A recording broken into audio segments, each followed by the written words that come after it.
لی امری واحلل عقدۃ من لسانی یفقہوا قولی۔ السلام علیکم ورحمۃ اللہ وبرکاتہ۔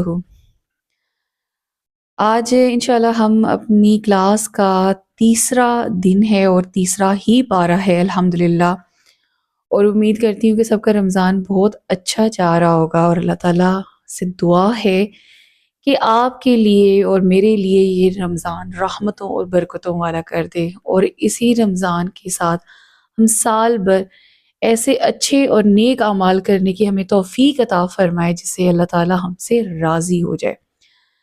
تو الحمدللہ آج ہم اپنے تیسرے پارے کی طرف آتے ہیں، لیکن کچھ چیزیں میں دیکھتی ہوں کہ میں ایسے اسلامک ویڈیوز یا یوٹیوب میں ایسی چیزیں دیکھتی ہوں کہ جہاں سے مجھے اللہ کے ساتھ جڑے لوگوں کا اور ان سے سیکھنے کا کچھ موقع ملے، لیکن بڑے ایک افسوس کے ساتھ مجھے کہنا پڑتا ہے کہ جہاں پر سانگز یا بہت زیادہ ڈرامے یا موویز وغیرہ ہوتی ہیں، وہاں پر بلینز کے حساب سے، ملینز کے حساب سے ویورز ہوتے ہیں، کہ نہیں مطلب ملینز اینڈ بلینز کے حساب سے ہوتے ہیں۔ تو اس کی کیا وجوہات ہیں؟ کیا ہم صرف یہی دیکھنا چاہتے ہیں اس لیے ہمیں ایسی چیزیں پسند کرتی ہیں اور اٹریکٹ کرتی ہیں اور ہم انہی چیزوں کو ریسرچ کرنا چاہتے ہیں؟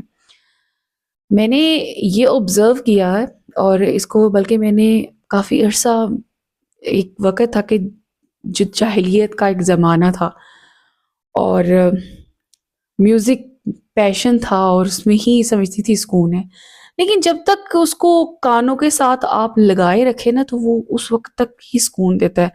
میکسیمم 5 to 10 منٹ ایسے لگے گا کہ بڑے ریلیکس ہو گئے ہیں، لیکن اس کی تھوڑی دیر بعد آپ کا دل مرجھانا شروع ہو جائے گا۔ ایسا لگے گا کہ شاید آپ نے کچھ بہت ہی قیمتی چیز آپ نے کھو دی ہے، اور آپ کا وہی دل جو اس کو آپ سمجھتے ہیں کہ میوزک آپ کو سکون دے رہا ہے، لیکن وہ سکون نہیں دے رہا، وہ آپ کو مایوسی کی طرف لے کے جا رہا ہے، کیونکہ بہترین جو ہے وہ شیطان کا عمل میوزک کے ذریعے ہی آپ تک پہنچتا ہے۔ تو جو لوگ کہتے ہیں نا کہ میوزک روح کی غذا ہے، میوزک آپ کو ریلیکس کرتا ہے، تو ان سے یہ کہنا چاہوں گی کہ آپ غلط ہیں۔ کبھی آپ قرآن کی تلاوت سنیے گا، کبھی آپ قرآن والوں کی باتیں سنیے گا، تو وہ لوگوں کی باتیں آپ کے روح کو بھی سکون دیں گی اور کافی ٹائم تک آپ کو سیٹسفائیڈ بھی رکھیں گی۔ اچھا جی، جو لوگ اللہ تعالیٰ کی راہ میں بھی خرچ کرتے ہیں، تو قرآن پاک میں اللہ تعالیٰ بے شمار جگہوں پہ اپنی راہ پہ خرچ کرنے والوں کو انعامات اور بشارت کی خوشخبری دیتا ہے۔ یہاں پر ایک آیت میں آپ کو پڑھ کے سناتی ہوں۔ ان الذین یتلون کتاب اللہ واقاموا الصلاۃ وانفقوا مما رزقناہم سرا وعلانیہ یرجون تجارۃ لن تبور لیوفیہم اجورہم ویزیدہم من فضلہ انہ غفور شکور۔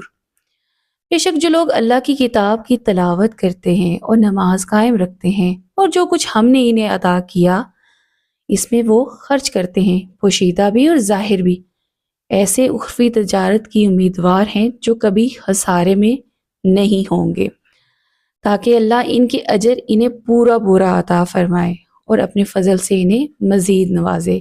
بے شک اللہ بڑے بخشنے والا اور بڑا شکر قبول کرنے والا ہے۔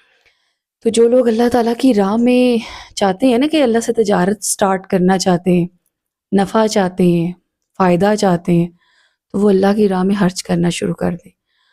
اسی طرح سورہ الحدید میں اللہ فرماتا ہے کہ اللہ اور اس کے رسول پر ایمان لاؤ اور اس مال و دولت میں سے خرچ کرو جس میں سے اس نے تمہیں اپنا نائب اور امین بنایا، پس تم میں سے جو لوگ ایمان لائے اور انہوں نے خرچ کیا تو ان کے لیے بہت اجر ہے۔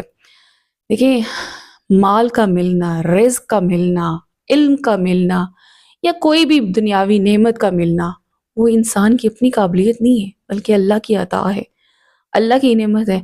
تو جب آپ اس مال میں سے جو اللہ نے آپ کو دیا اگر اس کی راہ میں خرچ کرتے ہیں نا تو اللہ بڑا غیرت والا ہے، تو وہ اس کو کئی گنا بڑھا دیتا ہے۔ تو اس لیے آپ اللہ کی راہ میں زیادہ سے زیادہ خرچ کریں تاکہ اللہ تعالیٰ آپ کے لیے بھی آسانیاں فرمائے اور آپ کی راہوں میں آسانیاں فرمائے۔ اعوذ باللہ من الشیطان الرجیم، بسم اللہ الرحمن الرحیم۔ پارہ نمبر 3۔ تلک الرسول فضلنا بعضهم على بعض منهم من کلم اللہ ورفع بعضهم درجات وآتینا عیسی ابن مریم البینات وأیدناه بروح القدس ولو شاء الله ما اقتتل الذین من بعد ما جاءتهم البینات ولكن اختلفوا فمنهم من آمن ومنهم من كفر ولو شاء الله ما اقتتلوا ولكن الله يفعل ما يريد۔ یہ رسول ہیں، ہم نے ان میں سے ایک کو دوسرے پر فضیلت عطا فرمائی۔ ان میں سے کسی نے اللہ سے کلام فرمایا اور کوئی وہ ہے جو سب پر درجہ پہ بلندی عطا کی، اور ہم نے مریم کے بیٹے عیسیٰ کو کھلی نشانیاں دی اور پاکیزہ روح سے اس کی مدد کی۔ اگر اللہ چاہتا تو ان کے بعد والے آپس میں لڑتے، جبکہ ان کے پاس کھلی نشانیاں آ چکی تھیں، لیکن انہوں نے آپس میں اختلاف کیا تو ان میں کوئی مومن رہا اور کوئی کافر ہو گیا۔ اگر اللہ چاہتا تو وہ نہ کرتے، مگر اللہ جو چاہتا ہے وہ کرتا ہے۔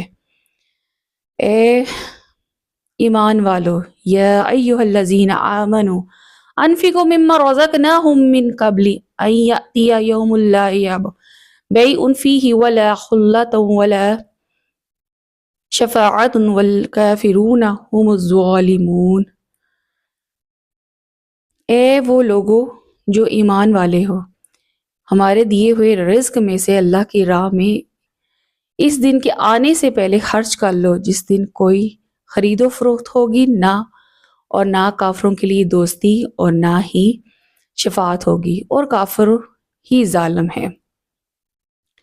یعنی کہ سب سے پہلے جو ذکر آیا ہے وہ انبیاء کرام ایک دوسرے سے فضیلت اللہ نے عطا کی، یعنی کہ پہلے جو بھی اللہ تعالیٰ نے پیغمبر بھیجے اسے آگے پیغمبروں کی ضرورت کیوں پیش آئی۔ دیکھیں اسلام کی جب ابراہیم علیہ السلام، حضرت آدم علیہ السلام، حضرت ابراہیم علیہ السلام نے اللہ کا پیغام پہنچایا تو بعد کے لوگوں نے اس کتاب میں، ان صحیفوں میں تحریف کرنا شروع کر دی، تبدیلی شروع کر دی، جس کی وجہ سے انبیاء کرام کی ضرورت پیش آئی، اور جتنے بھی انبیاء کرام بعد کے انبیاء کرام آتے گئے وہ ان سب کا مقصد اللہ تعالیٰ کی پہچان کروانا اور اللہ کا پیغام پہنچانا تھا۔ تو اس طرح انبیاء کرام جو بعد کے انبیاء تھے ان پر فضیلت دی گئی، اور اس طرح سب سے بڑھ کر نبی صلی اللہ علیہ وآلہ وسلم کو فضیلت کا درجہ عطا کیا گیا۔ یہاں پر حضرت مریم علیہ السلام کے بیٹے حضرت عیسیٰ علیہ السلام کو فضیلت کا درجہ عطا فرمایا۔ اللہ جو چاہتا ہے کرتا ہے، اس کے ملک میں اس کے ارادے کے خلاف کوئی کچھ نہیں کر سکتا۔ یہی خدا کی شان ہے۔ ہمیں یہ حکم ہے کہ اللہ کے حکم پر سر تسلیم خم کرے، اور جو اس نے ہم فرمایا اس کے مطابق اپنا عمل کرے، یعنی کہ قیامت کے دن وہی مال کام آئے گا جسے دنیا میں نیک کاموں میں خرچ کریں گے، اور جو ہی صرف نیک، یعنی کہ جو یوں ہی صرف نیک اور دوست کام آئیں گے، اور اسی طرح مطلب ہمارے لیے وہی عمل کام آئیں گے جو ہم دنیا میں بہتر طریقے سے انجام دے سکیں گے۔ اس کے علاوہ ہمارا کوئی عمل، کسی طرح کا بھی چیزیں ہمارے کام نہیں آئیں گی۔ آیت الکرسی سٹارٹ ہو رہی ہے۔ اللہ لا الہ الا هو الحی القیوم لا تأخذہ سنۃ ولا نوم لہ ما فی السماوات وما فی الارض من ذا الذی یشفع عندہ الا بإذنہ یعلم ما بین ایدیہم وما خلفهم ولا یحیطون بشیء من علمہ الا بما شاء وسع کرسیہ السماوات والارض۔ یہ آیت الکرسی جو ہے وہ قرآن پاک میں تمام آیات میں سب سے زیادہ اس کو فضیلت حاصل ہے کہ آیت الکرسی اللہ کی کتاب قرآن کے ثواب کے لحاظ سے سب سے بڑی آیت ہے۔ ایک روایت میں ہے کہ یہ قرآن کی آیتوں کی سردار ہے۔ تو اس کو ہم سٹارٹ کرتے ہیں جی۔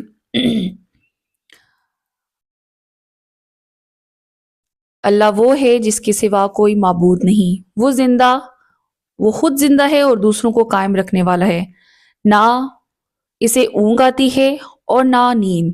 جو کچھ آسمانوں میں ہے اور جو کچھ زمین میں ہے سب اسی کا ہے۔ کون ہے جو اس کے ہاں اس کی اجازت کے بغیر سفارش کرے؟ وہ جانتا ہے جو کچھ اس کے آگے ہے اور جو کچھ اس کے پیچھے ہے، اور لوگ اس کے علم سے اتنا ہی حاصل کر سکتے ہیں جتنا وہ چاہتا ہے۔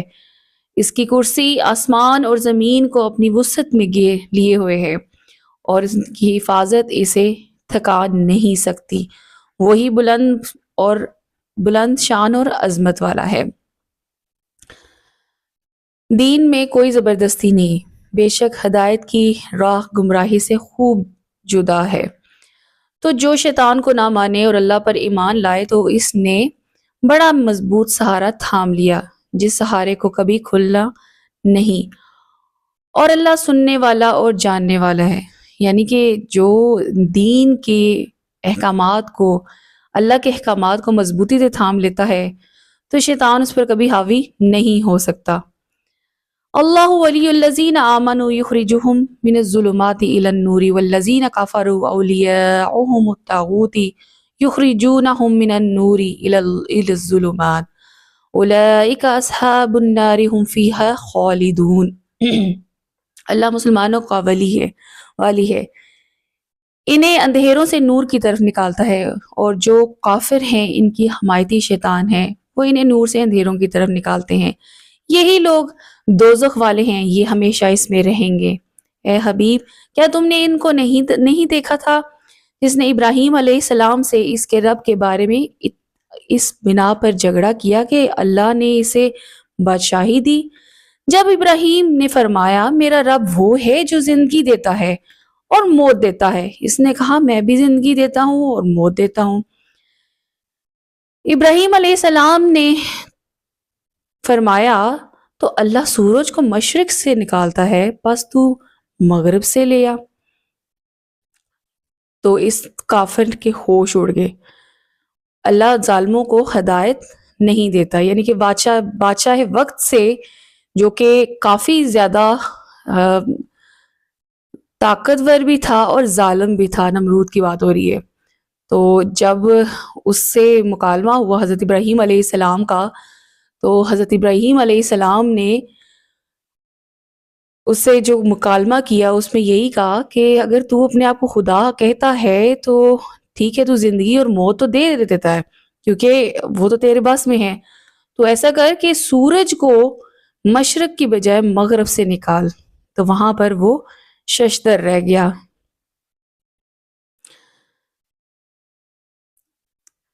کیا تم نے اس شخص کو نہ دیکھا جس کو ایک بستی پر سے گزر ہوا اور وہ بستی اپنے چھتوں کے بل گری پڑی تھی؟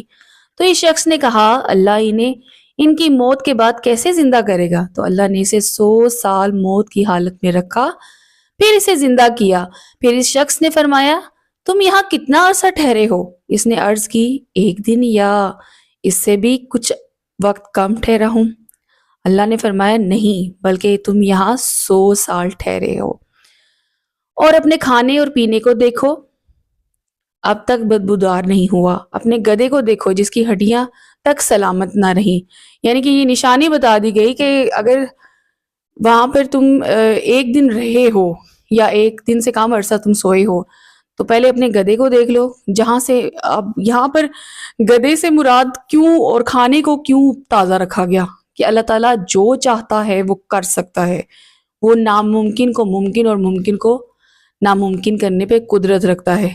یعنی کہ وہی کھانا جو کہ کافی 100 سال کے بعد بھی اسی حالت میں تھا، لیکن گدھا اس نشانی کو گواہی کے طور پر پیش کیا گیا کہ کتنے عرصہ وہاں پر زندہ یہ لوگ رہے اور کتنا عرصہ سوئے رہے، تاکہ تمہیں لوگوں کے لیے ایک نشانی بنا دے۔ ان ہڈیوں کو دیکھ کر ہم کیسے انہیں اٹھائے زندہ کرتے ہیں، پھر انہیں گوشت پہناتے ہیں۔ تو جب یہ معاملہ اس پر ظاہر ہو گیا تو وہ بول اٹھا میں خوب جانتا ہوں کہ اللہ ہر چیز پر قادر ہے۔ اور جب ابراہیم نے عرض کی اے میرے رب تو مجھے دکھا دے کہ تو مردوں کو کس طرح زندہ فرمائے گا، تو اللہ نے فرمایا کیا تجھے یقین نہیں؟ ابراہیم نے عرض کی یقین کیوں نہیں، مگر یہ چاہتا ہوں کہ میرے دل کو قرار آ جائے۔ اللہ نے فرمایا تو پرندوں میں سے کوئی 4 پرندے پکڑ لو، پھر انہیں اپنے ساتھ مانوس کر لو، پھر ان سب کو ایک ایک ٹکڑا مختلف ہر پہاڑ پر یعنی کہ مختلف پہاڑوں پر رکھ دو، پھر انہیں پکارو تو وہ تمہارے پاس دوڑتے ہوئے چلے آئیں گے، اور جان رکھو کہ اللہ غالب حکمت والا ہے۔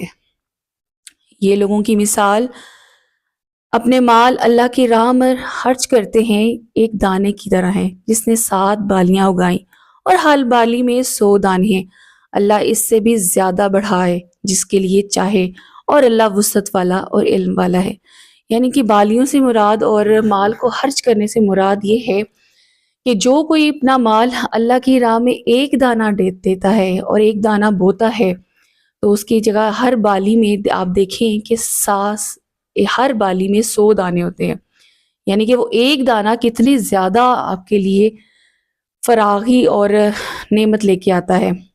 اسی طرح اللہ کی راہ میں آپ ایک چیز دیتے ہیں، خرچ کرتے ہیں تو وہ اسے کئی گنا زیادہ بڑھا دیتا ہے۔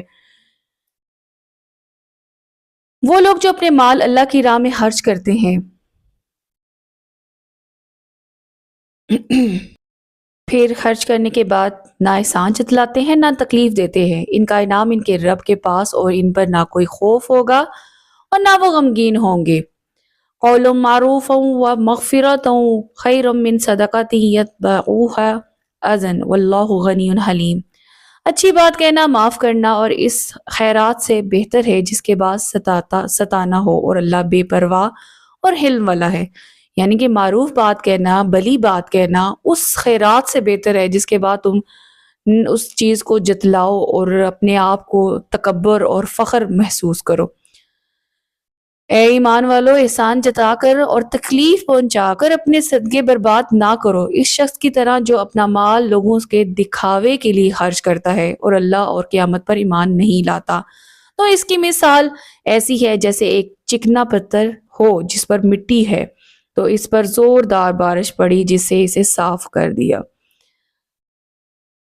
اور ایسے لوگ اپنے کمائے ہوئے اعمال سے کسی چیز پر قدرت نہ پائیں گے، اور اللہ کافروں کو ہدایت نہیں دیتا۔ یعنی کہ اپنا مال اللہ کی راہ میں خرچ کریں لیکن اسے جتائیں یا دکھائیں نہیں۔ اب بہت سارے لوگوں کو یہ دیکھا جاتا ہے کہ وہ اپنے اسٹیٹس لگانے کے لیے اپنے آپ کو لوگوں میں بڑا ایک اللہ والا یا یہ چیز ظاہر کرنے کی وہ بہت ہی نیک بندہ ہے، یا نیکی دکھانے کے لیے کہ میں دکھاؤں گا تو میرا مال زیادہ اہمیت کا حامل ہو جائے گا۔ تو یہ چیزیں فخر محسوس کرنا، جو چیز آپ نے اللہ کی راہ میں دی ہے اسے اللہ کے سامنے اللہ سے ہی بدلہ لینے کی توقع رکھیں۔ اور جو لوگ اپنے مال اللہ کی خوشنودی چاہنے کے لیے اپنے دلوں کو ثابت قدم رکھنے کے لیے خرچ کرتے ہیں تو اس کی مثال اس باغ کی سی ہے جو کسی اونچی زمین پر ہو اور اس پر زوردار بارش پڑے تو وہ باغ دگنا پھل لایا، پھر اگر زوردار بارش نہ پڑی تو ہلکی سی پھوار ہی کافی ہے، اور اللہ تمہارے کام دیکھ رہا ہے۔ یعنی کہ جو اللہ کی راہ میں خرچ کرتے ہیں، اللہ کی خوشنودی چاہنے کے لیے خرچ کرتے ہیں اور اللہ کی راہ میں اس طرح دیتے ہیں کہ آپ کی دوسرے ہاتھ کو خبر بھی نہ ہو، تو اللہ تعالیٰ ایسے لوگوں کو ایسے عطا کرتا ہے کہ جیسے اس نے کبھی گمان بھی نہ کیا ہوگا۔ تو اپنے خیرات، اپنے صدقات کو اللہ کی خوشنودی حاصل کرنے کے لیے خرچ کریں، نہ کہ یہ کہ میں دکھاؤں کہ میں نے کتنا مال دیا۔ جیسے میں آج کل بہت چیزیں دیکھ بھی رہی ہوں کہ کس طریقے سے لوگ اپنے آپ کو بتانے کے لیے کہ ہم کتنے سوشل ورکر ہیں اور کتنا مال ہم دے رہے ہیں اور اسے کئی گنا مال وہ زیادہ کلیکٹ کر رہے ہیں۔ تو یہ چیزیں آپ کے صدقات صرف آپ کی دنیا تک ہی ہیں، اس میں اللہ تعالیٰ کی رضا حاصل، کیونکہ اللہ تعالیٰ فرما چکا ہے کہ جو چیزیں دکھاوے کے لیے کی جائیں گی وہ کبھی بھی قبول نہیں ہوں گی۔ کیا تم میں کوئی یہ پسند کرے گا کہ اس کے پاس کھجور اور انگوروں کا ایک باغ ہو جس کے نیچے ندیاں بہتی ہوں، اس کے لیے اس پر ہر قسم کے پھل ہوں اور اسے بڑھاپا آ پہنچے، اور یہ حال ہو کہ اس کی کمزور ناتواں بچے ہوں، پھر اس پر ایک بگولا آ جائے جس میں آگ ہو تو سارا باغ جل جائے۔ اللہ تم سے اس طرح کی اپنی آیات کھول کر بیان کرتا ہے تاکہ تم غور و فکر کرو۔ اب دیکھیں اللہ تعالیٰ مثال کے ذریعے ایک چیز کو واضح کر رہے، اور مثال دینے کا مقصد ہی اللہ تعالیٰ کا یہ ہے، کیونکہ انسان کی عقل تبھی کام آتی ہے جب اس کی کوئی چیز واضح طور پر مثال کے طور پر پیش کی جائے یا وہ اس چیز کو دیکھے، تاکہ انسان اس بات پر غور و فکر کرے۔ دیکھیں قرآن میں بارہا اس چیز پہ آتا ہے لعلکم تتفکرون، کہ تم غور و فکر کرو۔ یا ایھا الذین آمنوا انفقوا من طیبات ما کسبتم ومما اخرجنا لکم من الارض ولا تیمموا الخبیث منہ تنفقون ولستم بآخذہ الا ان تغمضوا فیہ واعلموا ان اللہ غنی حمید۔ اے ایمان والو، اپنے پاک کمائیوں میں سے اور اس میں سے جو ہم نے تمہارے لیے زمین سے نکالا اللہ کی راہ میں خرچ کرو، اور خرچ کرتے ہوئے خاص ناقص مال دینے کا ارادہ نہ کرو، حالانکہ اگر وہی تمہیں دیا جائے تو تم اسے چشم پوشی کے بغیر قبول نہیں کرو گے۔ جان رکھو کہ اللہ بے پرواہ حمد کے لائق ہے۔ اب یہاں پر ایک اور بات بڑی کلیئر ہوگی کہ اللہ تعالیٰ فرماتا ہے کہ جو مال تمہیں دیا جائے اس میں سے بہترین مال کو اللہ کی راہ میں خرچ کرو۔ شیطان تمہیں محتاجی کا اندیشہ دلاتا ہے اور بے حیائی کا حکم دیتا ہے۔ اللہ تم سے اپنی طرف سے بخشش اور فضل کا وعدہ فرماتا ہے۔ اللہ وسعت والا اور علم والا ہے۔ اللہ جسے چاہتا ہے دیتا ہے، اور جسے حکمت دی جائے تو بے شک اسے بہت زیادہ بھلائی مل گی، اور عقل والے ہی نصیحت مانتے ہیں۔ یعنی کہ جو اللہ سے خوبصورت نعمتیں پانا چاہتا ہے نا، تو وہ اللہ کی راہ میں خرچ کرنا شروع کر دے، نیکیاں لینا شروع کر دے، تو اللہ سے اس کی بھلائی کی امید کرے۔ اور تم جو خرچ کرتے ہو کوئی نظر مانو، اللہ اسے جانتا ہے، ظالموں کا کوئی مددگار نہیں ہے۔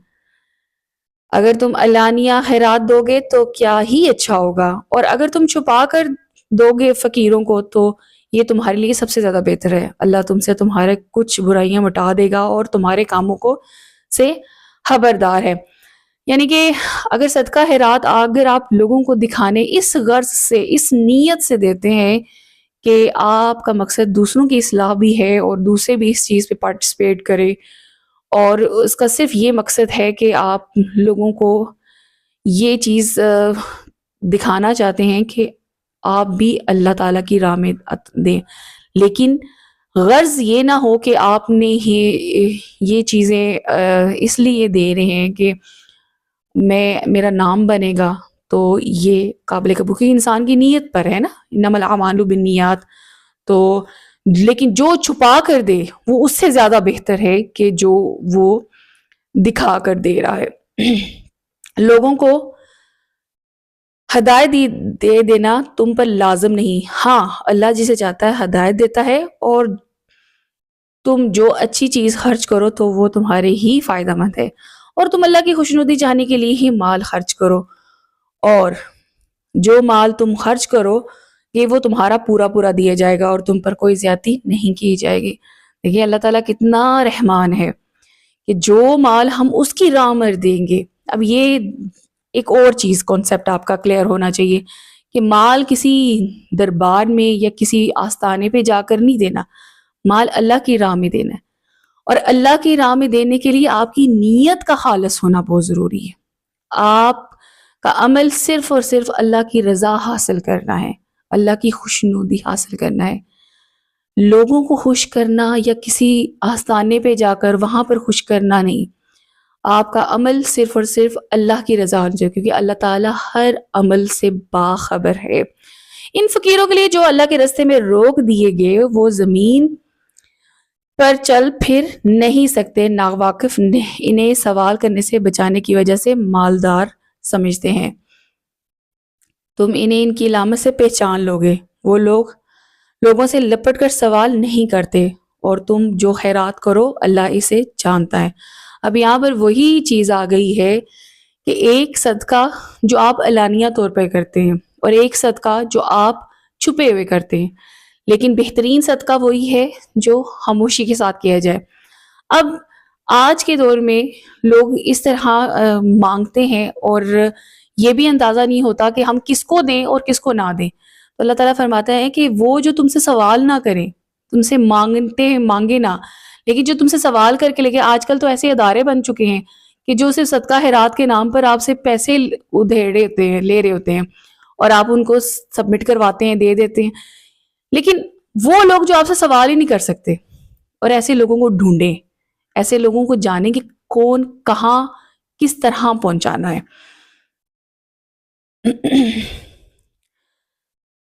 وہ لوگ جو رات میں اور دن میں پوشیدہ اور اعلانیہ اپنے مال خیرات کرتے ہیں، ان کے لیے ان کا اجر ان کے رب کے پاس ہے۔ ان پر نہ کوئی خوف ہوگا اور نہ وہ غمگین ہوں گے۔ جو لوگ سود کھاتے ہیں اور وہ قیامت کے دن نہ کھڑے ہوں گے مگر اس شخص کے کھڑے ہونے کی طرح جس طرح آسیب نے چھو کر پاگل بنا دیا۔ سود کا کتنا سخت حکم آیا۔ یہ سزا اس وجہ سے کہ انہوں نے خرید و فروخت بھی تو سود ہی کی طرح کی، حالانکہ اللہ نے خرید و فروخت کو حلال کیا اور سود کو حرام کیا۔ تو جس کے پاس اس کے رب کی طرف سے نصیحت آئے پھر وہ باز آ گیا تو اس کے لیے حلال ہے، اور جو پہلے گزر چکا اس کا معاملہ اللہ کے سپرد ہے، اور جو دوبارہ ایسی حرکت کرے گا تو وہ دوزخی ہے اور اس میں مدتوں رہیں گے۔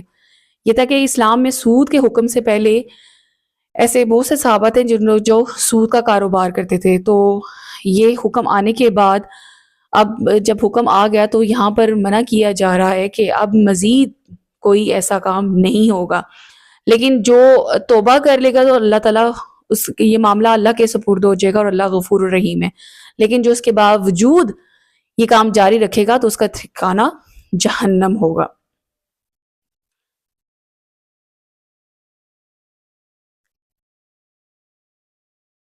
اللہ سود کو مٹاتا ہے اور صدقات کو بڑھاتا ہے۔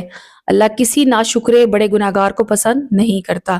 ان الذین آمنوا وعملوا الصالحات واقاموا الصلاة وآتوا الزکاة لهم اجرهم عند ربهم ولا خوف علیہم ولا هم یحزنون۔ بے شک وہ لوگ جو ایمان لائے اور انہوں نے اچھے کام کیے، نماز قائم کی اور زکوٰۃ دی، ان کا اجر ان کے رب کے پاس ہے، نہ ان پر کوئی خوف ہوگا نہ وہ غمگین ہوں گے۔ یا ایھا الذین آمنوا اتقوا اللہ وذروا ما بقی من الربا ان کنتم مؤمنین۔ اے ایمان والو، اگر تم ایمان والے ہو تو اللہ سے ڈرو اور جو سود باقی رہ گیا ہے اسے چھوڑ دو۔ پھر اگر تم ایسا نہیں کرو گے تو اللہ اور اللہ کے رسول کی طرف سے لڑائی کا یقین کر لو، اور اگر تم توبہ کرو گے تو تمہارے لیے اپنا اصل مال لینا جائز ہے، نہ تم کسی کا نقصان پہنچاؤ اور نہ وہ تمہیں نقصان پہنچائیں گے۔ اور اگر مقروض تنگ دست ہو تو اسے آسانی کی تک مہلت دو، اور تمہارا قرض کو صدقہ کر دیتا ہے، یعنی کہ تمہارا قرض صدقہ کر دینا تمہارے لیے زیادہ بہتر ہے اگر تم جان لو۔ اور اس دن سے ڈرو جس میں تم اللہ کی طرف لوٹ جاؤ گے، پھر ہر جان کو اس کی کمائی بھرپور دی جائے گی اور ان پر ظلم نہیں کیا جائے گا۔ یعنی کہ اے ایمان والو، جب ایک مقرر وقت مدت تک کسی قرض کا لین دین کرو تو اسے لکھ لیا کرو، اور تمہارے درمیان کسی لکھنے والے کو انصاف کے ساتھ معاہدہ لکھنا چاہیے، اور لکھنے والا لکھنے سے انکار نہ کرے جیسا کہ اسے اللہ نے سکھایا، اور اسے لکھ دینا چاہیے، اور جس شخص پر لازم آتا ہے وہ لکھتا جائے، اور اللہ سے ڈرے جو اس کا رب ہے، اور اس حق میں کچھ کمی نہ کرے۔ پھر جس پر حق آتا ہے اگر وہ بے عقل یا کمزور ہو یا لکھوا نہ سکتا ہو تو اس کا والی انصاف کے ساتھ لکھوا دے اور اپنے مردوں میں سے 2 گواہ بنا لے۔ پھر اگر 2 مرد نہ ہو تو 1 مرد اور 2 عورتیں ان گواہی میں منتخب کر لو جنہیں تم پسند کرو، تاکہ اگر ان میں سے ایک عورت بھولے تو دوسری سے یاد دلا دے، اور جب گواہوں کو بلایا جائے تو وہ آنے سے انکار نہ کریں، اور قرض چھوٹا ہو یا بڑا اس کی مدت تک لکھنے میں اکتاؤ نہیں۔ یہ اللہ کے نزدیک زیادہ انصاف کی بات ہے۔ اور اس میں گواہی خوب ٹھیک رہے گی۔ اور یہ اس سے زیادہ قریب ہے کہ تم بعد میں شک میں نہ پڑو، یہ معاہدہ لکھا کرو، مگر یہ کہ کوئی ہاتھوں ہاتھ سودا ہو جس کا تم آپس میں لین دین کرو تو اس میں نہ لکھنے میں تم پر کوئی حرج نہیں۔ جب خرید و فروخت کرو تو گواہ بنا لیا کرو، اور نہ کسی کے لکھنے کو کوئی نقصان پہنچایا جائے، اور نہ گواہ کو، نہ لکھنے والے کو کوئی نقصان پہنچائے، نہ گواہ کو۔ اگر تم ایسا کرو گے تو ایسے تمہاری نافرمانی ہوگی، اور اللہ سے ڈرو، اللہ تمہیں سکھاتا ہے، اللہ سب کچھ جانتا ہے۔ دیکھیں کتنی خوبصورت طریقے سے اللہ تعالیٰ نے تربیت فرما دی، کتنی خوبصورت طریقے سے اللہ تعالیٰ اصلاح فرماتا ہے۔ ایک یہ کہ لین دین کے معاملات میں اگر آپ کسی کو گواہ بنا لیں تو وہ زیادہ بہتر ہے، اور گواہ بھی وہ جو ضرورت کے وقت گواہی کے لیے آ جائے اور گواہ کو نقصان نہ پہنچایا جائے۔ اس طریقے سے آپ کا لینے والا اور دینے والا دونوں کے معاہدے کمپلیٹ ہو جاتے ہیں۔ پھر دوسری بات یہاں پر یہ اب واضح ہوتی ہے کہ گواہان کی تعداد کتنی ہوگی۔ اگر مرد اویلیبل ہیں تو 2 مرد ہی کافی ہیں، لیکن اگر 2 مرد نہیں ہے تو 1 مرد ہے، تو 1 مرد اور 2 خواتین، 2 عورتیں اس گواہی میں شامل ہوں گی۔ اب ایک عورت کی گواہی کیوں قابل قبول نہیں؟ کیونکہ عورت کو بیسیکلی یہاں پر ایک اس حساب سے مرد سے ایک درجہ ایک تو فضیلت دی گئی ہے، دوسرا یہ کہ اللہ تعالیٰ یہاں پر یہ سمجھاتا ہے کہ عورت عقل کے حساب سے تھوڑی ناقص ہوتی ہے۔ تو اگر ایک عورت اس چیز کو، کیونکہ اس کے بہت سارے معاملات ایسے ہوتے ہیں جس کی وجہ سے عورتیں گھر کی معاملات میں الجھ جاتی ہیں، اور ان کے ایسے معاملات میں وہ یاد دہانی میں تھوڑی کمزور ہو جاتی ہیں، تو اس وجہ سے ایک عورت اگر بھول جائے تو دوسری اس کو یاد کروا جائے۔ تو یہ اللہ تعالیٰ کی تقسیم ہے، اللہ تعالیٰ کا انصاف ہے، اور وہ حق ہے، کیونکہ اللہ تعالیٰ جانتا ہے جو ہم نہیں جانتے۔ اور اگر تم سفر میں ہو اور لکھنے والا نہ پاؤ تو قرض خواہ کے قبضے میں گروی چیز ہو، اور اگر تم ایک دوسرے پر اطمینان ہو تو وہ مقروض جسے امانت دار سمجھا گیا تھا وہ اپنی امانت ادا کر دے، اور اللہ سے ڈرے جو اس کا رب ہے، اور کوئی گواہ نہ چھپائے اور جو گواہی چھپائے تو اس کے دل گناہ گار ہے، اللہ تمہارے کاموں کو خوب جانتا ہے۔ یعنی کہ یہاں پر دیکھیں کہ ہر چیز میں تقوی اور اللہ کا ڈر بہت ضروری ہے۔ للہ ما فی السماوات وما فی الارض وان تبدوا ما فی انفسہم او تخفوہ یحاسبکم بہ اللہ فیغفر لمن یشاء ویعذب من یشاء واللہ علی کل شیء قدیر۔ اور جو کچھ آسمانوں میں ہے اور جو کچھ زمین میں ہے سب اللہ ہی کا ہے، اور جو کچھ تمہارے دل میں ہے اگر تم اسے ظاہر کرو یا چھپاؤ اللہ تعالیٰ تم سے اس کا حساب لے گا، تو جسے چاہے گا بخش دے گا اور جسے چاہے گا سزا دے گا، اللہ ہر چیز پر قادر ہے۔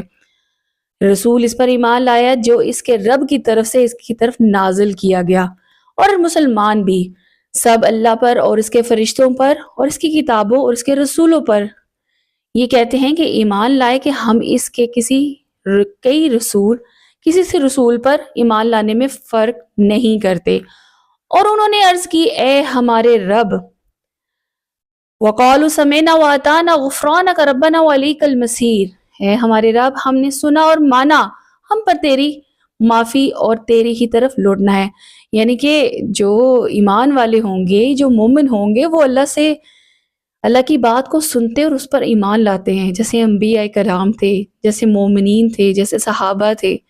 سمعنا واطعنا لا یکلف اللہ نفسا الا وسعها، اللہ کسی جان پر اس کی طاقت کے سے بڑھ کر کوئی بوجھ نہیں دیتا۔ لہا ما کسبت وعلیہا ما اکتسبت ربنا لا تؤاخذنا ان نسینا او اخطأنا ربنا ولا تحمل علينا إصرا كما حملته على الذين من قبلنا ربنا ولا تحملنا ما لا طاقة لنا به واعف عنا واغفر لنا وارحمنا أنت مولانا وانصرنا على القوم الكافرين۔ اللہ کسی جان پر اس کی طاقت کے برابر ہی بوجھ ڈالتا ہے۔ کسی جان نے جو اچھا کمایا وہ اسی کے لیے، اور کسی جان نے جو برا کمایا اس کا وبال اسی پر ہے۔ اے ہمارے رب اگر ہم بھولیں یا خطائیں کریں تو ہماری گرفت نہ فرما۔ اے ہمارے رب ہم پر بھاری بوجھ نہ رکھ جیسے تو نے ہم سے پہلے لوگوں پر رکھا تھا۔ اے ہمارے رب، ہم پر وہ بوجھ نہ ڈال جس کی ہمیں طاقت نہیں۔ اے ہمیں معاف کر فرما دے، ہمیں بخش دے، ہم پر مہربانی فرما، تو ہمارا مالک ہے، بس کافر قوم کے مقابلے میں ہمارا مددگار فرما دے۔ سورہ آل عمران سٹارٹ ہو رہی ہے، بسم اللہ الرحمن الرحیم، الف لام میم، اللہ لا الہ الا هو الحی القیوم، نزل علیک الکتاب بالحق مصدقا لما بین یدیہ وانزل التوراۃ والانجیل۔ اللہ وہ ہے جس کے سوا کوئی معبود نہیں، وہ خود زندہ دوسروں کو قائم کرنے رکھنے والا ہے۔ اس نے تم پر سچی کتاب اتاری جو پہلی کتابوں کی تصدیق کرتی ہے، اور اس نے اس سے پہلے تورات اور انجیل نازل فرمائی۔ یعنی کہ قرآن اس بات کی تصدیق کرتی ہے کہ تمام کتابیں اور صحیفے حق اور سچ ہیں، لوگوں کو ہدایت دیتی ہے، اور اللہ نے حق اور باطل میں فرق اتارا ہے۔ بے شک وہ لوگ جنہوں نے اللہ کی آیات کا انکار کیا، ان کے لیے سخت عذاب ہے۔ اللہ غالب بدلہ لینے والا ہے، بے شک اللہ پر کوئی چیز پوشیدہ نہیں، نہ زمین میں نہ آسمان میں۔ هو الذی، وہی ہے ماؤں کے پیٹوں میں جیسے چاہتا ہے تمہاری صورت بناتا ہے، اس کے سوا کوئی معبود نہیں، وہی زبردست حکمت والا ہے۔ وہی ہے جس نے تم پر یہ کتاب اتاری، اور اس کی کچھ آیات صاف صاف معنی رکھتی ہیں، وہ کتاب کی اصل ہے، اور دوسرے وہ ہیں جن کے معنی مشتبہ ہیں، یعنی کہ متشابہ ہیں۔ تو وہ لوگ جن کے دلوں میں ٹیڑھا پن ہے، وہ ان میں فتنہ پھیلانے کی غرض سے ان آیات کو غلط معنی تلاش کرتے ہیں، ان کی متشابہ آیتوں کے پیچھے پڑ جاتے ہیں، حالانکہ ان کا صحیح مطلب اللہ ہی کو معلوم ہے۔ پختہ علم والے کہتے ہیں ہم اس پر ایمان لائے، یہ سب ہمارے رب کی طرف سے ہے، اور عقل والوں کے لیے نصیحت کافی ہے۔ کچھ آیات، اب یہاں پر آیات کے منسوخ ہونے اور کچھ ملتی جلتی آیات کا مطلب یہ ہے کہ اللہ تعالیٰ نے کچھ حکم بتدریج نازل کیے، یعنی کہ کوئی حکم ایک دم سے نازل نہیں ہے، جیسے شراب کا حکم کہ شراب پہلے حرام نہیں تھی، لیکن آہستہ آہستہ وہ ایک حکمت کے تحت اس پر حکم نازل ہوتے گے، اور ایک وقت آیا کہ شراب حرام ہوگی۔ اللہ تعالیٰ کسی چیز میں کوئی آیات جو منسوخ ہوگی یا کوئی اس کی متشابہ ہیں، اس کا مین مقصد ہے، لیکن جو لوگ ٹیڑھ پن نکالنا چاہتے ہیں، جو قرآن میں ایسی چیزیں دیکھتے ہیں کہ قرآن میں کوئی ہمیں غلطی ملے اور ہم اس کو بیان کر سکیں، لیکن ان کے لیے عقل والوں کے لیے نشانیاں کافی ہیں، اور ایسے لوگ خسارے کے سوا کچھ بھی حاصل نہیں کر سکتے ہیں۔ اے ہمارے رب، ربنا لا تزغ قلوبنا بعد اذ ہدیتنا وہب لنا من لدنک رحمتا انک انت الوہاب۔ اے ہمارے رب، تو نے ہمیں ہدایت عطا فرمائی، اس کے بعد ہمارے دلوں کو ٹیڑھا نہ کر، اور ہمیں اپنے پاس سے رحمت عطا فرما، بے شک تو بڑا عطا فرمانے والے ہے۔ ربنا انک جمیع الناس لیوم لا ریب فیہ ان اللہ لا یخلف المیعاد۔ اے ہمارے رب، بے شک تو سب لوگوں کو اس دن جمع کرنے والا ہے جس میں کوئی شبہ نہیں، یعنی کہ کوئی شک نہیں، بے شک اللہ وعدہ خلافی نہیں کرتا۔ بے شک کافروں کے مال اور ان کی اولاد اللہ کے عذاب سے انہیں کچھ بھی فائدہ نہیں دے سکیں گے، وہی دوزخ کا ایندھن ہوں گے، جیسا کہ فرعون کے ماننے والے اور ان سے پہلے لوگوں کا طریقہ تھا۔ انہوں نے ہماری آیات کو جھٹلایا، اور تو اللہ نے ان کے گناہوں پر انہیں پکڑ لیا، اللہ کا عذاب بڑا سخت ہے۔ ان کافروں سے کہہ دو کہ عنقریب تم مغلوب ہو جاؤ گے اور دوزخ کی طرف ہانکے جاؤ گے، اور وہ بہت برا ٹھکانہ ہے۔ بے شک تمہارے لیے ان دو گروہوں میں بڑی نشانیاں ہیں جنہوں نے آپس میں جنگ کی، ان میں سے ایک گروہ تو اللہ کی راہ میں لڑ رہا تھا، اور دوسرا گروہ کافروں کا تھا جو کہ کھلی آنکھوں سے مسلمانوں کو خود سے دگنا دیکھ رہا تھا، اور اللہ اپنی مدد کے ساتھ جس کو چاہتا ہے تائید فرماتا ہے۔ بے شک اس میں عقل والوں کے لیے عبرت ہے۔ یہ جنگ بدر کا ذکر ہے جہاں پہ مسلمانوں کی تعداد اور کفار کی تعداد میں خاصا فرق تھا، لیکن اللہ تعالیٰ نے تعداد کے حساب سے انہیں نصرت نہیں فرمائی، بلکہ اللہ تعالیٰ نے ان کے ایمان کی وجہ سے ان کو نصرت فرمائی ہے، اور کافر جو کہ تگنی تعداد میں تھے، ان کو مسلمان ان سے کئی گنا زیادہ نظر آ رہے تھے، کیونکہ اللہ کی تائید ان کے ساتھ تھی۔ لوگوں کے لیے ان کی خواہشات کی محبت کو آراستہ کر دیا گیا ہے، یعنی عورتوں اور بیٹوں اور سونے اور چاندی جمع کیے ہوئے ہیں، ڈیروں سے نشان لگاتے ہیں اور گھوڑوں مویشیوں اور کھیتوں کو ان کے لیے آراستہ کر دیا گیا ہے۔ یہ سب دنیاوی زندگی کا ساز و سامان ہے، اور صرف سنو وہ یہ ہے کہ پرہیزگاروں کے لیے ان کے رب کے پاس جنتیں ہیں جن کے نیچے نہریں بہتی ہیں، اور وہ ہمیشہ اس میں رہیں گے، اور ان کے لیے پاکیزہ بیویاں ہیں جو اللہ کی خوشنودی ہیں، اور اللہ تعالیٰ اپنے بندوں کو دیکھ رہا ہے۔ یعنی کہ اللہ اپنے تمام بندوں جو آزمائش میں مبتلا ہیں، جو اللہ تعالیٰ کی اطاعت اور اللہ کی فرمانبرداری میں حد درجے آگے چلے گئے ہیں، تو اللہ تعالیٰ انہیں فرماتا ہے کہ مایوس نہ ہو، تمہارے لیے آگے جائے پناہ ہے، آگے جنت کے باغات ہیں اور بے شمار انعامات ہیں جو تمہارا انتظار کر رہے ہیں۔ الذین یقولون ربنا اننا آمنا فاغفر لنا ذنوبنا وقنا عذاب النار، وہ کہتے ہیں اے ہمارے رب، ہم ایمان لائے اور تو ہماری گناہ معاف فرما اور ہمیں دوزخ کے عذاب سے بچا لے۔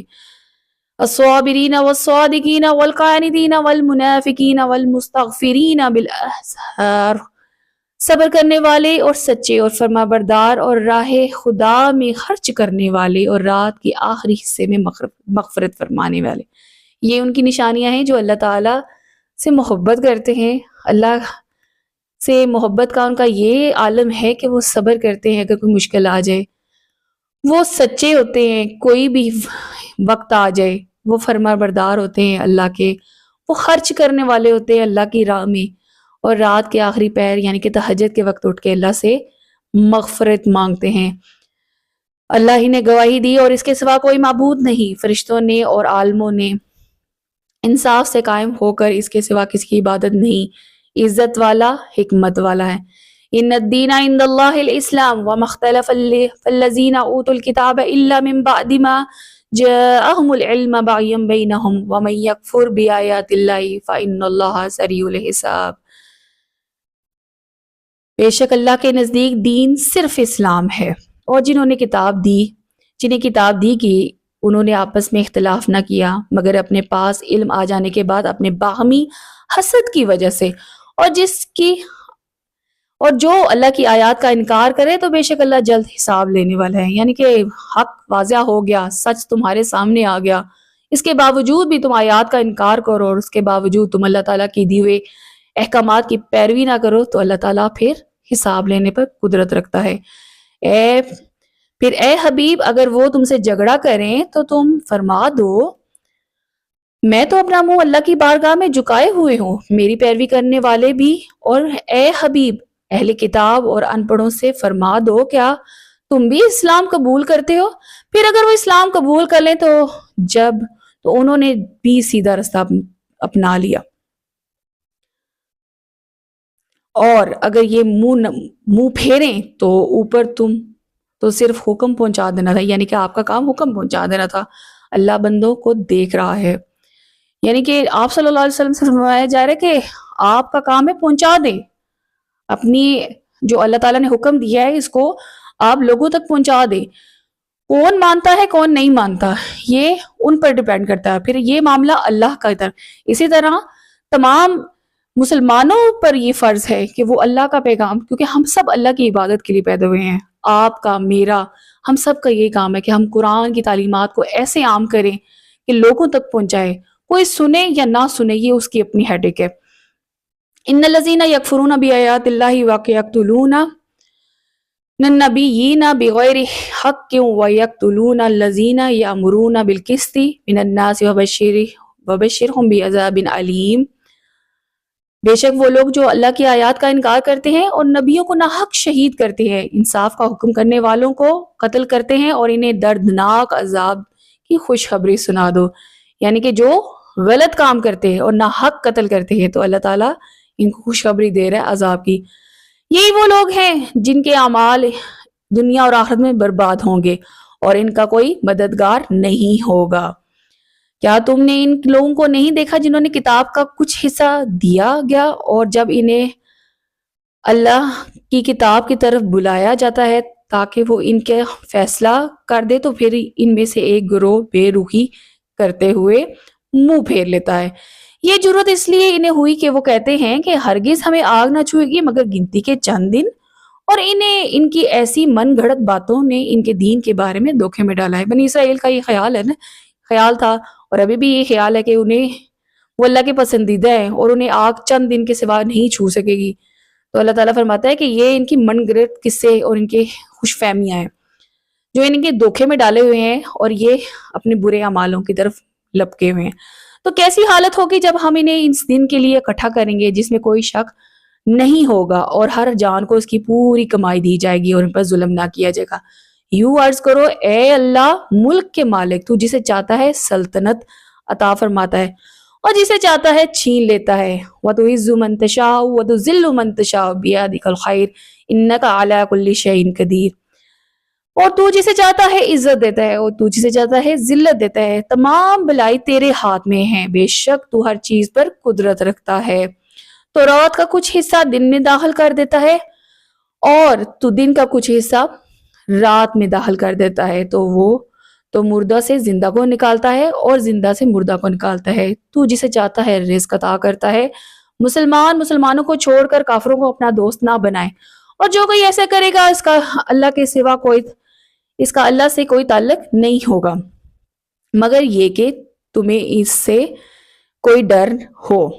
اللہ تمہیں اپنے غضب سے ڈراتا ہے، اللہ ہی کی طرف لوٹنا ہے، اور تم فرما دو کہ تم اپنے دل کی بات چھپاؤ یا ظاہر کرو، اللہ کو سب معلوم ہے۔ وہ جانتا ہے کہ جو کچھ آسمانوں میں ہے اور جو کچھ زمین میں ہے وہ ہر چیز پر قدرت رکھتا ہے۔ یاد کرو جس دن ہر شخص اپنے اچھے اعمال اور برے اعمال اپنے سامنے دیکھے گا، موجود پائے گا، تو وہ تمنا کرے گا کہ کاش اس کے درمیان اور اس کے اعمال کے درمیان کوئی دور دراز کا مسافت حائل ہو جائے، یعنی کہ کوئی ڈسٹنس آ جائے۔ اور اللہ تمہیں اپنے عذاب سے ڈراتا ہے، اللہ بندوں پر بڑا مہربان ہے۔ اے حبیب فرما دو کہ اے لوگوں کہ تم اللہ سے محبت کرتے ہو تو میرے فرما بردار بن جاؤ، اللہ تم سے محبت فرمائے گا اور تمہارے گناہ بخش دے گا، اللہ بہت بخشنے والا مہربان ہے۔ قُلْ اطیعوا اللہ وَرَسُولَهُ فَإِن تَوَلَّوْا فَإِنَّ اللَّهَ لَا يُحِبُّ الْكَافِرِينَ۔ تم فرما دو کہ اللہ اور اس کے رسول کی فرما برداری کرو، پھر اگر وہ منہ پھیریں تو کافروں کو پسند نہیں کرتا۔ بے شک اللہ نے آدم علیہ السلام اور نوح اور ابراہیم کی اولاد اور عمران کی اولاد کو سارے جہانوں پر فضیلت دی۔ عمران کی اولاد یعنی کہ حضرت مریم علیہ السلام کی والدہ، یہ ایک نسل جو کہ ایک دوسرے سے ہے اور اللہ سننے والا اور جاننے والا ہے۔ یاد کرو جب عمران کی بیوی نے عرض کی اے میرے رب، تیرے لیے نظر مانتی ہوں کہ میرے پیٹ میں جو اولاد ہے وہ خاص تیرے لیے آزاد یعنی کہ وقف ہے، تو مجھ سے یہ قبول کر لے، بے شک تو ہی سننے والا اور جاننے والا ہے۔ تو جب عمران کی بیوی نے بچی کو جنم دیا تو اس نے کہا اے میرے رب، میں نے تو لڑکی کو جنم دیا ہے، حالانکہ اللہ بہتر جانتا ہے جو اس نے جنا، اور وہ لڑکا جس کی خواہش تھی لڑکی جیسا نہیں جو اسے عطا کی گئی۔ اور اس نے کہا کہ میں نے صرف اس بچی کا نام مریم رکھا ہے اور میں اسے اور اس کی اولاد کو شیطان مردود سے پناہ میں دیتی ہوں، یعنی کہ اللہ کی پناہ میں دیتی ہوں۔ تو اس کے رب نے اسے اچھی طرح قبول کیا اور خوب پروان چڑھایا اور زکریا کو اس کا نگہبان بنایا۔ حضرت زکریا علیہ السلام جب کبھی زکریا اس کے پاس اس کے نماز پڑھنے کی جگہ جاتے تو اس کے پاس پھل پاتے، زکریا نے سوال کیا اے مریم، یہ تمہارے پاس کہاں سے آتا ہے؟ انہوں نے جواب دیا یہ اللہ کی طرف سے ہے، بے شک اللہ جسے چاہتا ہے بے شمار رزق عطا فرماتا ہے۔ وہیں زکریا نے اپنے رب سے دعا فرمائی، عرض کی ربی حب لی من لدنک ذریۃ طیبۃ انک سمیع الدعاء۔ اے میرے رب مجھے اپنی بارگاہ سے پاکیزہ اولاد عطا فرما، بے شک تو ہی دعا سننے والا ہے۔ تو فرشتوں نے اسے پکار کر کہا جبکہ وہ اپنی نماز کی جگہ کھڑے نماز پڑھ رہے تھے کہ بے شک اللہ آپ کو یحییٰ کی خوشخبری دیتا ہے جو اللہ کی طرف سے ایک کلمہ کی تصدیق کرے گا اور وہ سردار ہوگا اور ہمیشہ عورتوں سے بچنے والا اور صالحین میں سے ایک نبی ہوگا۔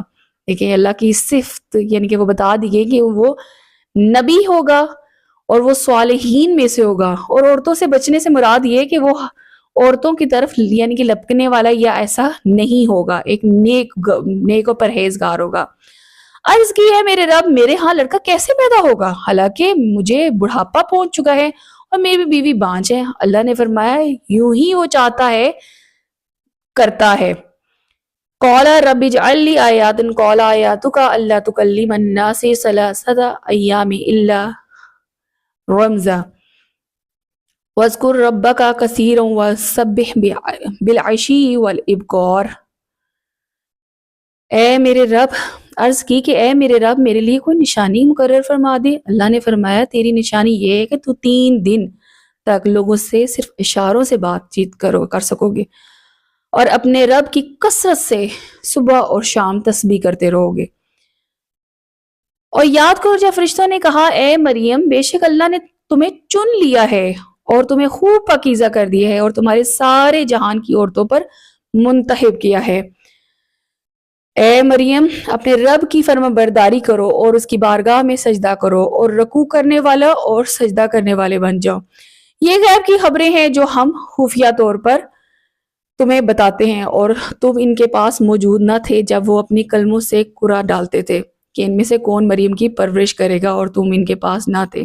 یعنی کہ مریم علیہ السلام کی پرورش کے لیے کافی زیادہ قرآن اندازی وغیرہ ہوئی کہ کون ان کی پرورش کرے گا جب وہ جھگڑا کر رہے تھے. اور یاد کرو جب فرشتوں نے مریم سے کہا اے مریم اللہ تجھے اپنی طرف سے ایک خاص کلمے کی بشارت دیتا ہے جس کا نام مسیح عیسیٰ بن مریم ہوگا.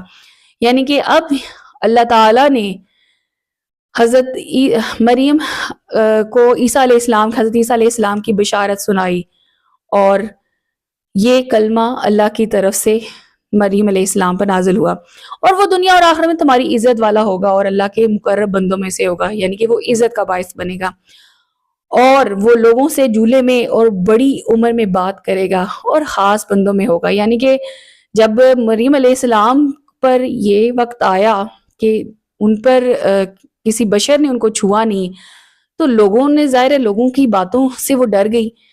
تو اللہ تعالیٰ فرماتا ہے کہ وہ بڑی عزت والا ہوگا اور وہ خود کلام کر کے اپنے حق کی گواہی اپنے نبی ہونے کی گواہی دے دے گا.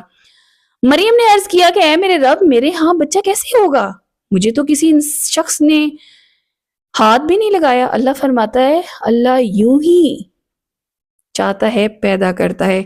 اذا قضى امرا فانما يقول له كن فيكون. جب وہ کسی کام کا فیصلہ فرما لیتا ہے تو اسے اتنا فرما دیتا ہے ہو جا تو وہ فوراً ہو جاتا ہے. یعنی کہ اللہ کے لیے کچھ ممکن ناممکن نہیں. اللہ جو چاہتا ہے وہ کر دیتا ہے. اور اللہ اسی کتاب اور حکمت و تورات اور انجیل سکھائے گا اور وہ عیسیٰ بنی اسرائیل کی طرف رسول ہوگا کہ میں تمہارے رب کی طرف سے تمہارے پاس ایک نشانی لایا ہوں. وہ یہ کہ میں تمہارے لیے مٹی سے پرندہ جیسی ایک شکل بناتا ہوں اور پھر اس میں پھونک مارتا ہوں تو وہ اللہ کے حکم سے فوراً پرندہ بن جاتا ہے. اور میں پیدائشی اندھوں کو اور کوڑ کے مریضوں کو شفا دیتا ہوں اور اللہ کے حکم سے مردوں کو زندہ کرتا ہوں. اور تمہیں غیب کی خبریں دیتا ہوں جو تم کھاتے ہو جو اپنے گھروں میں جمع کرتے ہو. بے شک ان باتوں میں تمہارے لیے بڑی نشانی ہے اگر تم ایمان رکھتے ہو. اب اللہ تعالیٰ نے حضرت عیسیٰ علیہ السلام کو جو معجزات دیے وہ مردہ کو زندہ کرنا، بیماروں کو شفا دینا، اسی طرح غیب کی خبریں دینا، یہ اللہ تعالیٰ نے معجزات اللہ کے حکم سے حضرت عیسیٰ علیہ السلام کو دیے تھے. اور مجھ سے پہلے جو توریت کتاب ہے اس کی تصدیق کرنے والا بن کر آیا ہوں اس لیے کہ تمہارے لیے کچھ وہ چیزیں حلال کر جو تم پر حرام کی گئی ہیں. میں تمہارے پاس تمہارے رب کی طرف سے نشانی لے کر آیا ہوں تو اللہ سے ڈرو اور میری اطاعت کرو. ان اللہ ربی و ربکم فاعبدوہ ھذا صراط مستقیم. بے شک اللہ میرا اور تمہارا رب ہے اور اسی کی عبادت کرو یہی سیدھا راستہ ہے. پھر جب عیسیٰ نے ان بنی اسرائیل سے کفر پہ پایا تو فرمایا اللہ کی طرف ہو کر کون میرا مددگار ہوتا.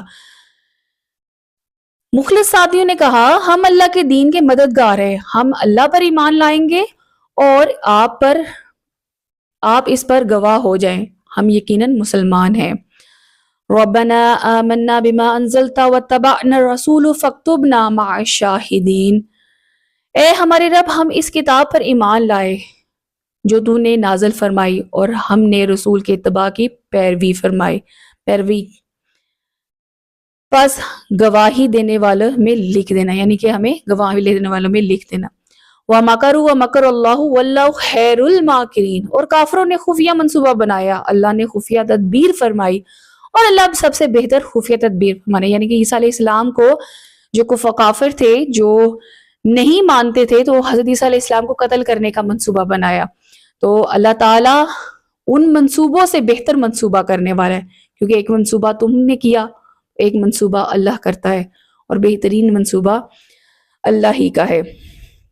یاد کرو جب اللہ نے فرمایا اے عیسیٰ میں تمہیں پوری عمر تک پہنچاؤں گا اور تجھے اپنی طرف سے اٹھا لوں گا، اور جب تجھے کافروں سے نجات عطا کروں گا اور تیری پیروی کرنے والوں کو قیامت تک تیرے منکروں پر غلبہ دوں گا، پھر تم سب میری طرف پلٹ کر آؤ گے، تو جن باتوں میں تم جھگڑا کرتے تھے ان باتوں کا بھی تمہارے درمیان فیصلہ کر دوں گا۔ بس جو لوگ کافر ہیں تو میں انہیں دنیا اور آخرت میں سخت عذاب دوں گا، اور ان کا کوئی مددگار نہیں ہوگا۔ وَأَمَّا الَّذِينَ آمَنُوا وَعَمِلُوا الصَّالِحَاتِ فَيُوَفِّيهِمْ أُجُورَهُمْ وَاللَّهُ لَا يُحِبُّ الظَّالِمِينَ، اور جو ایمان لائے اور اچھے عمل کیے اللہ انہیں ان کا پورا اجر عطا فرمائے گا، اور اللہ ظالموں کو پسند نہیں کرتا۔ یہ جو ہم تمہارے سامنے پڑھتے ہیں کچھ نشانیاں ہیں حکمت والے اور نصیحت کی۔ بے شک عیسیٰ کی مثال اللہ کے نزدیک آدم کی طرح ہے، جسے اللہ نے مٹی سے بنایا، پھر اسے فرمایا ہو جا تو وہ ہو گیا۔ یعنی کہ یہاں پر دیکھیں کہ مثال حضرت عیسیٰ علیہ السلام کو حضرت آدم علیہ السلام سے دینے کا مقصد کیا تھا، کہ حضرت آدم علیہ السلام بھی بن باپ کے پیدا ہوئے، اور اللہ تعالیٰ نے انہیں فرمایا کن فیکون، ہو جا تو وہ ہو گئے، اور ان کے سے حوا علیہ السلام، اور اسی طرح ہم اولاد آدم ہم، اسی طرح مریم علیہ السلام کی کوکھ میں بھی حضرت عیسیٰ علیہ السلام اللہ کے حکم سے کسی بشر کے چھوئے بغیر آئے، تو اس لیے مثال دونوں کی ساتھ بیان کی گئی ہے۔ اے سننے والے، حق تمہارے رب کی طرف سے ہے، بس تم شک کرنے والوں میں نہ ہونا۔ پھر اے حبیب، تمہارے پاس علم آ جانے کے بعد جو کچھ تم سے عیسیٰ کے بارے میں جھگڑا کرے تو تم ان سے فرما دو آؤ ہم اپنے بیٹوں کو اور تمہارے بیٹوں کو، اب ہم اپنی عورتوں کو اور تمہاری عورتوں کو، اور اپنی جانوں کو اور تمہاری جانوں کو مقابلے میں بلا لیتے ہیں، پھر مباہلہ کرتے ہیں، یعنی کہ مقابلہ کرتے ہیں، اور جھوٹوں پر اللہ کی لعنت۔ بے شک یہی سچا بیان ہے، اور اللہ کے سوا کوئی معبود نہیں ہے، اور بے شک اللہ ہی غالب اور حکمت والا ہے۔ پھر اگر وہ منہ پھیریں تو اللہ فساد کرنے والوں کو جانتا ہے۔ اے حبیب فرما دو اے اہل کتاب، ایسے کلمے کی طرف آؤ جو ہمارے اور تمہارے درمیان برابر ہے، یعنی کہ اہل کتاب سے فرمایا جائے گا نبی صلی اللہ علیہ وسلم کہ جو کلمہ تمہارے درمیان، یعنی کہ عیسیٰ علیہ السلام آپ کے پیغمبر ہیں، ہمارے پیغمبر ہیں، تو جو چیزیں مشترک ہیں اس کی طرف آؤ، اور دین پہ یعنی کہ کسی کو راہ راست پر لانے کا طریقہ بھی یہی ہوتا ہے، اور دین کی طرف بلانے کا طریقہ بھی یہی ہوتا ہے، اور یہ کہ ہم اللہ کے سوا کسی کی عبادت نہ کریں اور کسی کو اس کے شریک نہ ٹھہرائیں، ہم میں کوئی ایک اللہ کے سوا کسی دوسرے کو رب نہ بنائے۔ پھر بھی اگر وہ منہ پھیریں تو اے مسلمانوں تم کہہ دو کہ تم گواہ رہو ہم سچے مسلمان ہیں۔ اے اہل کتاب تم ابراہیم کے بارے میں کیوں جھگڑتے ہو؟ حالانکہ تورات اور انجیل تو اتری ہی ان کے بعد ہے، کیا تمہیں عقل نہیں؟ سن لو وہی لوگ جو پہلے اس کے معاملے میں جھگڑتے تھے، جس کا تمہیں علم تھا، تو اب اس میں کیوں جھگڑتے ہو جس کا تمہیں علم ہی نہیں؟ اللہ جانتا ہے اور تم نہیں جانتے۔ وَقَانَ إِبْرَاهِيمُ يَهُودِيًّا وَنَصْرَانِيًّا وَلَٰكِن كَانَ حَنِيفًا مُسْلِمًا وَمَا كَانَ مِنَ الْمُشْرِكِينَ۔ ابراہیم نہ یہودی تھے نہ عیسائی، بلکہ وہ ہر باطل سے جدا رہنے والے مسلمان تھے اور مشرکوں میں سے نہ تھے، یعنی کہ نہ وہ یہودی تھے نہ وہ عیسائی تھے، بلکہ مسلمان تھے اور مشرکوں سے الگ تھے۔ بے شک سب لوگوں سے زیادہ ابراہیم کے حقدار وہ ہیں جو اس کی اتباع کرنے والے ہیں، اور یہ نبی اور ایمان والے اللہ اور ایمان والوں کو مددگار ہے۔ کتابوں کا ایک گروہ دل سے چاہتا ہے کہ کسی طرح تمہیں گمراہ کر دیں، اور صرف خود کو گمراہ کر رہے ہیں اور انہیں شعور نہیں، یعنی کہ وہ یہی چاہتے ہیں نا کفار اور مشرکین کے کسی طریقے سے آپ کو گمراہ کر دیا جائے، لیکن اصل میں وہ خود گمراہ ہے۔ اے کتابو، اللہ کی آیات کے ساتھ کیوں کفر کرتے ہو حالانکہ تم خود گواہ ہو؟ اے کتابو، حق کو باطل کے ساتھ کیوں ملاتے ہو؟ حق کو کیوں چھپاتے ہو حالانکہ تم جانتے ہو؟ کتابوں کا ایک گروہ نے کہا کہ جو ایمان والوں پر نازل ہوا ہے صحیح صبح کو اس پر ایمان لاؤ اور شام کو انکار کر دو، ہو سکتا ہے کہ اس طرح مسلمان بھی اسلام سے پھر جائیں۔ اب یہ ایک چال چلنا شروع ہو گئے منافقین اور کفار کہ کرتے یہ ہیں کہ ہم صبح کے ٹائم ایمان لانے سے مراد یہ ہے کہ ایک وقت پیروی کرو اور اس کے ساتھ ہی اس میں کوئی غلطیاں تلاش کرو اور کہو کہ ہم تو ایمان نہیں اب لائیں گے، ہمیں تو یہ غلطیاں ملی، اس طرح مسلمان بھی تم سے پھر جائیں گے، ایمان سے پھر جائیں گے۔ تو اللہ ہر چیز سے خبردار ہے۔ اور مزید آپس میں کہا کہ صرف اس کا یقین کرو کہ جو تمہارے دین کی پیروی کرنے والا ہے، اے حبیب تم فرما دو کہ ہدایت تو صرف اللہ کی طرف سے ہدایت ہے۔ اور یہ سازشی آپس میں کہتے ہیں کہ اس کا بھی یقین نہ کرو اور کسی اور کا بھی ویسا مل سکتا ہے جو تمہیں دیا گیا ہے یا تمہارے رب کے پاس تمہیں اوپر غالب آ سکتا ہے۔ اے حبیب تم فرما دو کہ فضل تو یقیناً اللہ کے ہاتھ میں ہے، وہ جسے چاہتا ہے عطا فرما دیتا ہے اور جسے چاہتا ہے وسعت دیتا ہے اور علم دینے والا ہے۔ وہ اپنی رحمت کے ساتھ جسے چاہتا ہے خاص کر لیتا ہے، اللہ بڑے فضل والا ہے۔ اور اہل کتاب میں سے کوئی تو وہ ہے کہ اگر تم اس کے پاس ایک ڈھیر امانت رکھ دو تو وہ تمہیں پورا ادا کریں گے، یعنی کہ امانت داروں کی صفت بیان ہو رہی ہے۔ اور انہی میں سے کوئی وہ ہے کہ اگر تم ان کے پاس ایک دینار بھی رکھ دو تو جب تم اس کے سر پر کھڑے نہیں رہو گے تو وہ ادا نہیں کرے گا، یعنی کہ خیانت دار۔ یہ ان کی بدنیتی اس کی وجہ سے ہے کہ وہ کہتے ہیں کہ ان پڑھوں کے معاملے میں ہم سے کوئی پوچھ گچھ نہیں ہوگی، یہ اللہ پر جان بوجھ کر جھوٹ باندھتے ہیں۔ کیوں نہیں اپنا وعدہ پورا کرو، جو اپنا وعدہ پورا کرے پرہیزگاری اختیار کرے تو اللہ تعالیٰ بے شک پرہیزگاروں سے محبت رکھتا ہے۔ ان الذین یشترون بعہد اللہ وایمانہم ثمنا قلیلا اولئک لا خلاق لهم فی الآخرۃ ولا یکلمہم اللہ ولا ینظر الیہم یوم القیامۃ ولا یزکیہم ولہم عذاب علیم۔ بے شک وہ لوگ جو اللہ کے وعدے اور اپنی قسموں کے بدلے تھوڑی سی قیمت لیتے ہیں، ان لوگوں کے لیے آخرت میں کچھ حصہ نہیں، اور اللہ قیامت کے دن نہ تو ان سے کلام فرمائے گا اور نہ ہی ان کی طرف نظر کرے گا اور نہ انہیں پاک کرے گا، اور اللہ ان سے سخت دردناک عذاب دے گا۔ یعنی کہ جو آیات کو مانی طریقے سے تبدیل کر دیتے ہیں، ایسے لوگوں کا ٹھکانہ سوائے جہنم کے کچھ بھی نہیں ہے۔ ان اہل کتاب میں سے کچھ وہ ہیں جو زبان کو مروڑ کر کتاب پڑھتے ہیں تاکہ انہیں سمجھو کہ یہ بھی کتاب کا حصہ ہے، حالانکہ وہ کتاب کا حصہ نہیں ہے، اور یہ لوگ کہتے ہیں یہ اللہ کی طرف سے، حالانکہ وہ ہرگز اللہ کی طرف سے نہیں ہے۔ یہ لوگ جان بوجھ کر اللہ پر جھوٹ باندھتے ہیں۔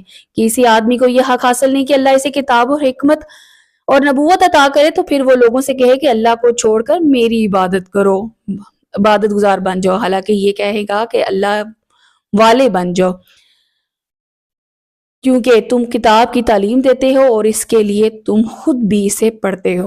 اب یہ حکم ان کے لیے ہے جو کہ کتاب کی تعلیم لوگوں کو دیتے ہیں۔ کتاب کی تعلیم سے مراد یہ ہے کہ جو اللہ کے دین کی طرف ہیں تو وہ ان کے بجائے اللہ کا شکر ادا کرنے کے کہ اس نے ان کو چن لیا، تو بجائے وہ اس چیز کو کہ یہ اللہ کا علم ہے اور اسی کی طرف سے آیا ہے، اپنے آپ کو اس فخر اور غرور میں مبتلا نہ کریں، ورنہ اللہ تعالیٰ کا غضب سے وہ بچ نہیں سکتا۔ نہ تمہیں یہ حکم دے گا کہ فرشتوں اور نبیوں کو رب بنا لو، کیا وہ تمہیں تمہارے مسلمان ہونے کے بعد کافروں کا حکم دے گا؟ یعنی کہ انبیاء کرام کا مقصد جو تھا وہ اللہ تعالیٰ کا پیغام پہنچانا تھا۔ اس کے علاوہ جو انبیاء کرام کو اس درجے پہ لے جائے کہ نعوذ باللہ کہ اللہ کے برابر صفت میں، تو یہ اللہ کے ساتھ ظلم ہوگا۔ اور یاد کرو اللہ نے نبیوں سے وعدہ لیا کہ میں تمہیں کتاب اور حکمت عطا کروں گا، پھر تمہارے پاس وہ عظمت والا رسول تشریف لائے گا جو تمہاری کتابوں کی تصدیق فرمانے والا ہوگا، یعنی کہ نبی صلی اللہ علیہ وآلہ وسلم، اور تم ضرور ضرور اس پر ایمان لانا اور ضرور ضرور اس کی مدد کرنا۔ اللہ نے فرمایا، اے انبیاء، کیا تم اس حکم کو اقرار کر لیا کہ اس قرار پر میرا بھاری ذمہ لے لیا؟ سب نے عرض کی کہ ہم نے اقرار کر لیا۔ اللہ نے فرمایا، تو اب ایک دوسرے پر بھی گواہ بن جاؤ، میں خود بھی تمہارے ساتھ گواہوں میں سے ہوں۔ پھر جو کوئی اس اقرار کے بعد روگردانی کرے تو وہی لوگ نافرمان ہوں گے۔ کیا لوگ اللہ کے دین کے علاوہ کوئی اور دین چاہتے ہیں؟ حالانکہ آسمان اور زمین میں جو کچھ بھی ہے وہ سب خوشی یا مجبوری سے اسی کی بارگاہ میں گردن جھکائے ہوئے ہیں اور سب کو اسی کی طرف لوٹ کر جانا ہے۔ قل آمنا باللہ وما انزل الینا وما انزل علی ابراہیم واسماعیل واسحاق ویعقوب والاسباط وما اوتی موسیٰ وعیسیٰ والنبیون من ربہم لا نفرق بین احد منہم ونحن لہ مسلمون۔ اور تم یوں کہو کہ ہم اللہ پر اور جو ہمارے اوپر نازل کیا گیا اس پر اور جو ابراہیم اسماعیل اور اسحاق اور یعقوب اور ان کی اولاد پر نازل کیا گیا اس پر ایمان لاتے ہیں، اور جو موسیٰ علیہ السلام اور عیسیٰ اور نبیوں کو ان کے رب کی طرف سے دیا گیا اس پر بھی ایمان لاتے ہیں۔ نیز ہم ایمان لانے میں ان میں سے کسی کے درمیان فرق نہیں کرتے ہیں اور ہم اسی کی بارگاہ میں گردن جھکائے ہوئے ہیں، اور جو کوئی اسلام کے علاوہ کوئی اور دین چاہے گا تو وہ اسے ہرگز قبول نہیں کیا جائے گا اور آخرت میں نقصان اٹھانے والوں میں سے ہوگا۔ اللہ ایسی قوم کو کیسے ہدایت دے گا جنہوں نے ایمان کے بعد کفر کو اختیار کیا اور وہ بات کی گواہی دے چکے تھے کہ یہ رسول سچے ہیں، اور ان لوگوں کے پاس روشن نشانیاں بھی آ چکی تھیں۔ اللہ ظالموں کو ہدایت نہیں دیتا۔ یہی وہ لوگ ہیں جن کا بدلہ یہ ہے کہ ان پر اللہ اور فرشتوں اور لوگوں کی یعنی کہ تمام لوگوں کی لعنت ہے۔ خالدین فیہا لا یخفف عنہم العذاب ولا هم ینظرون، ہمیشہ اس میں رہیں گے اور نہ اس کا عذاب ہلکا ہوگا اور نہ اسے انہیں مہلت دی جائے گی، سوائے ان لوگوں کے جنہوں نے کفر کے بعد توبہ کر لی اور اپنی اصلاح کر لی، تو بے شک اللہ بخشنے والا مہربان ہے۔ ان الذین کفروا بعد ایمانہم ثم ازدادوا کفرا لن تقبل توبتہم واولئک ھم الضالون۔ بے شک وہ لوگ جو ایمان لانے کے بعد کافر ہو گئے پھر کفر میں بڑھ گئے تو ان کی توبہ ہرگز قبول نہ کی جائے گی، یہی لوگ ہیں گمراہ ہیں۔ بے شک وہ لوگ جو کافر ہوئے اور کفر ہی میں مر گئے تو ان میں سے کوئی اگرچہ اپنی جان چھڑانے کے بدلے میں پوری زمین کی برابر سونا بھی دے دے تو ہرگز قبول نہ کیا جائے گا، ان کے لیے دردناک عذاب ہے، ان کا کوئی مددگار نہیں ہوگا۔ اللہ تعالیٰ سے دعا ہے کہ آپ کو اور مجھے اسی طرح استقامت عطا فرمائے اور اللہ تعالیٰ ہمارا پڑھنا اپنی بارگاہ میں قبول اور منظور فرمائے۔ السلام علیکم ورحمۃ اللہ وبرکاتہ۔